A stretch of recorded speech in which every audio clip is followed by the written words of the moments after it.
Hello, today we're reading from Mark 8. Jesus feeds the 4,000. During those days, another large crowd gathered. Since they had nothing to eat, Jesus called his disciples to him and said, I have compassion for these people. They have already been with me 3 days and have nothing to eat. If I send them home hungry, they will collapse on the way, because some of them have come a long distance. His disciples answered, But where in this remote place can anyone get enough bread to feed them? How many loaves do you have? Jesus asked. 7, they replied. He told the crowd to sit down on the ground.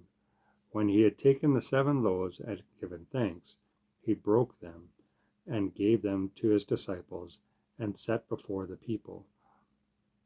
And they did so. They had a few small fish as well. He gave thanks for them also and told the disciples to distribute them. The people ate and were satisfied. Afterward, the disciples picked up 7 basketfuls of broken pieces that were left over. About 4,000 men were present, and having sent them away, he got into the boat with his disciples and went to the region of Dalmanutha. The Pharisees came and began to question Jesus.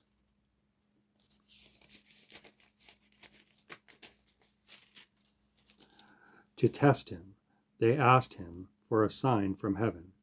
He sighed deeply and said, Why does this generation ask for a miraculous sign? I tell you the truth, no sign will be given to it. Then he left them, got back into the boat, and crossed to the other side. The yeast of the Pharisees and Herod. The disciples had forgotten to bring bread, except for 1 loaf that they had with them in the boat. Be careful, Jesus warned them.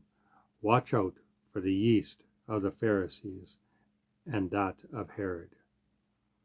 They discussed this with one another and said it was because they have no bread. Aware of their discussions, Jesus asked them, Why are you talking about having no bread? Do you still not see or understand? Are your hearts hardened? Do you have eyes but fail to see, and ears but fail to hear? And don't you remember when I broke the 5 loaves for the 5,000? How many basketfuls of pieces did you pick up? 12, they replied. And when I broke the 7 loaves for the 4,000, how many basketfuls of pieces did you pick up? They answered, 7. He said to them, Do you still not understand? The healing of a blind man at Bethsaida. They came to Bethsaida and some people brought a blind man and begged Jesus to touch him. He took the blind man by the hand and led him outside the village. When he had spit on the man's eyes and put his hands on him, Jesus asked, Do you see anything? He looked up and said, I see people. They look like trees walking around. Once more, Jesus put his hands on the man's eyes. Then his eyes were opened. His sight was restored, and he saw everything clearly. Jesus sent him home, saying, Don't go into the village. I always wonder a little bit about that, because it's like in our culture, I mean, if you spit at me or spit in my face, I mean, I'd be greatly offended and probably want to kick the tar out of you. So the fact that Jesus, even if he spit on his own hands and then rubbed it into the guy's face or into his eyes, it'd be like, what are you doing, right? I mean, so, but I mean, obviously Jesus is clean and everything about him is clean. So even the unclean things are clean. But it's still just one of those things. I don't try to focus on the little things per se. But okay, Peter's confession of Christ. Jesus and his disciples went on to the villages around Caesarea Philippi. On the way, he asked them, "Who do people say I am?" They replied, "Some say John the Baptist, others say Elijah, and still others, one of the prophets. But what about you?" he asked. "Who do you say I am?" Peter answered, "You are the Christ." Jesus warned them not to tell anyone about him. Jesus predicts his death. He then began to teach them that the Son of Man must suffer many things and be rejected by the elders, chief priests, and teachers of the law, and that he must be killed and after 3 days risen again. He spoke plainly about this, and Peter took him aside and began to rebuke him. But when Jesus turned and looked at his disciples, he rebuked Peter. "Get behind me, Satan," he said. "You do not have in mind the things of God, but the things of men." Then he called the crowd to him along with his disciples and said, "If anyone would come after me, he must deny himself and take up his cross and follow me.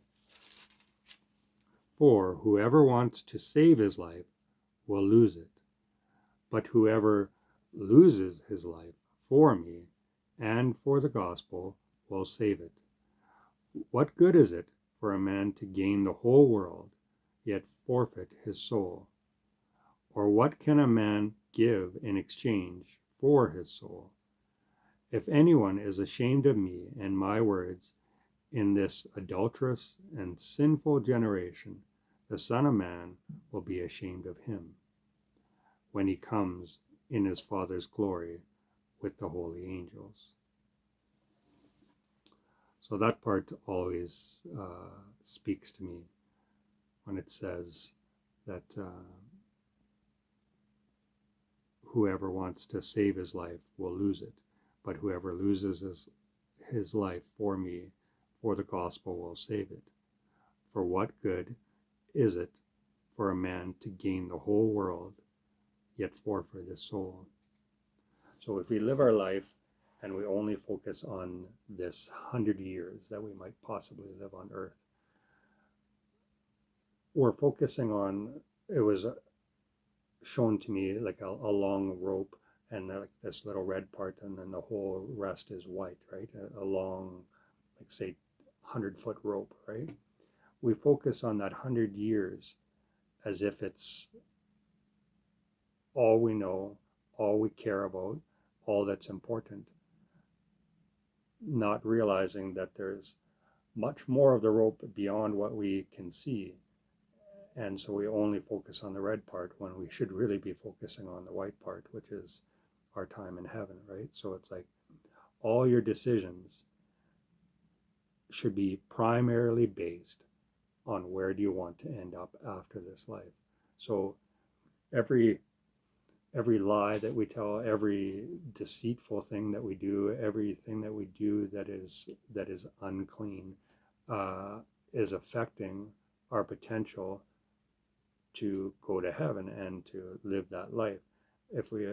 When we focus on what are the benefits only of what is happening right here, right now, and is it worth it to tell that lie to get this or to get that, or to not pay our taxes? Like, this is one of the things that I have struggled with in the past, is that, what do you claim, what do you not claim, and so on and so forth. And it's like, in the end, I now feel like, it's one thing if I pay my tithe, but I don't pay my taxes, well, then I'm still wrong, even though I've done half of what I'm supposed to do, right? I mean, what father tells you the rules and then only wants you to listen to half of them or a quarter of them?